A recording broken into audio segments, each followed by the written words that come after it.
Unidad 9. Orar juntos. En esta unidad continuamos nuestra consideración del propósito de la prédica, la oración y el canto en los cultos, con el tema de la oración. Sección 1. Características y origen de una verdadera oración. Es claro que Dios responde a los gritos de socorro. Representamos esto con la imagen de la corona, acercándose a la persona exclamando. Pero en la Biblia, la oración principalmente viene de una relación con Él como respuesta a su autorrevelación por su palabra. Como describe Juan capítulo 14, dado que Jesús es la revelación perfecta de Dios, podemos saber cómo es realmente. Además, podemos acercarnos al Padre por el Hijo. La letra P significa Padre. El Espíritu nos recuerda lo que enseñaba Jesús, que resulta en nuestra respuesta verdadera a esta enseñanza y nuestra respuesta de fidelidad. La oración es como nos relacionamos con Dios. Primero nos salva y después reaccionamos en oración.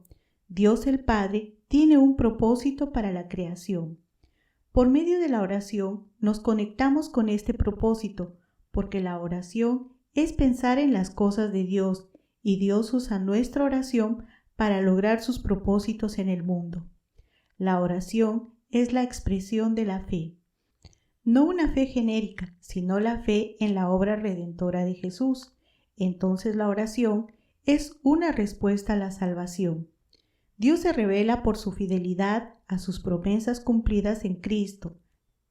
La oración es nuestra respuesta a esta revelación. Podemos responder así con oración solo por la obra anterior del Espíritu Santo, por eso la flecha. Entonces, orar en el Espíritu significa alinearse con la revelación del Espíritu que el Rey Jesús es nuestra salvación y que Dios logra sus propósitos en el mundo por la proclamación del Evangelio. En este momento, sería bueno leer el Padre Nuestro para ver estos temas resumidos. Sección 2. Los progresos y el carácter de la oración en la Biblia. Primero, la oración en el Antiguo Testamento. En el Antiguo Testamento la oración se relaciona con el pacto entre Dios e Israel. Representamos esto con las figuras en la letra I y la imagen de las promesas cumplidas. Vemos el énfasis en la oración al necesitar mediadores entre Israel y Dios, los profetas, los sacerdotes, los jueces y los reyes. Las oraciones del libro de Salmos son relevantes para los cristianos porque estas oraciones del pueblo de Dios y su Rey encuentran su cumplimiento en Jesús. Entonces, la primera aplicación de cada salmo es en Jesús y después nosotros. Además, los salmos muestran una gran variedad de oraciones completas. Es importante leer esta lista en el texto de Moklan con la Biblia abierta. Queja de sufrimiento, el abandono por Dios, la liberación del sufrimiento, recordatorios de la fidelidad de Dios a sus pactos, oraciones del Rey Mesías, confianza en Dios, alabanza, recordatorios de la historia de la salvación, peticiones de la justicia divina. Tome un momento para reflexionar. ¿Cómo es la variedad de oraciones en sus cultos? Segundo, la oración en el Nuevo Testamento. En los Evangelios, Jesús es el maestro y ejemplo perfecto de la oración. Por eso son resaltados. Dio el Padre Nuestro como guía y oración a usar. Esta oración nos hace poner primero el avance del reino de Dios antes que la comida. Muestra también la necesidad de alejarnos del malo, de evitar la hipocresía en la oración y de perdonar a otros. Además, nos enseña a ser persistentes en la oración.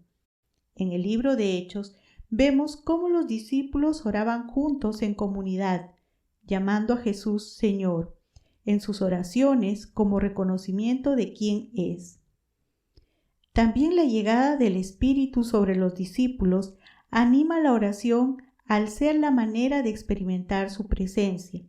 En las epístolas apostólicas de Romanos a Apocalipsis, especialmente las de Pablo, vemos una gran variedad de tipos y temas de oración, y mucho ánimo de orar también. Sería bueno ver esta variedad en Romanos, en la lista en el texto de Moclan. Es importante ver cómo Pablo se refiere a los atributos de Dios antes de pedir la bendición de Dios a sus lectores. Sección 3. ¿Qué significa hoy en día orar? La oración es el poder de la vida diaria del cristiano y la palabra de Dios es clave para esto. Orar juntos con otros cristianos, especialmente en los cultos, es una forma de animar la unidad porque concordamos con las preocupaciones de otros. Representamos esta idea con el grupo unido diciendo amén. Entonces, la oración en los cultos es una manera de edificar la iglesia al unirnos para los propósitos de la comunidad de Cristo, no solo para nuestras propias preocupaciones.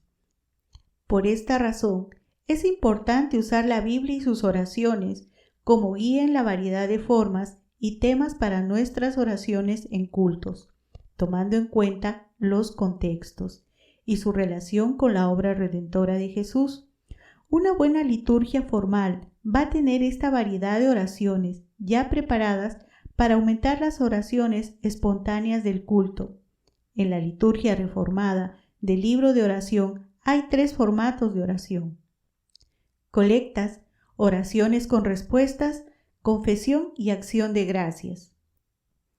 Como siempre, es importante leer las explicaciones extensas y los ejemplos completos en el texto de Moclan. Este resumen breve no es suficiente. Primero, las colectas. Esta palabra refiere al uso colectivo de estas oraciones en los cultos. Son oraciones formales que reflejan las prioridades de la palabra de Dios. Normalmente hay 3 partes: la invocación a Dios, describiendo el carácter y los atributos de Dios; la petición, lo que queremos normalmente basado en una prioridad bíblica; el ruego, una frase breve enfatizando que es solo por Jesús que oramos.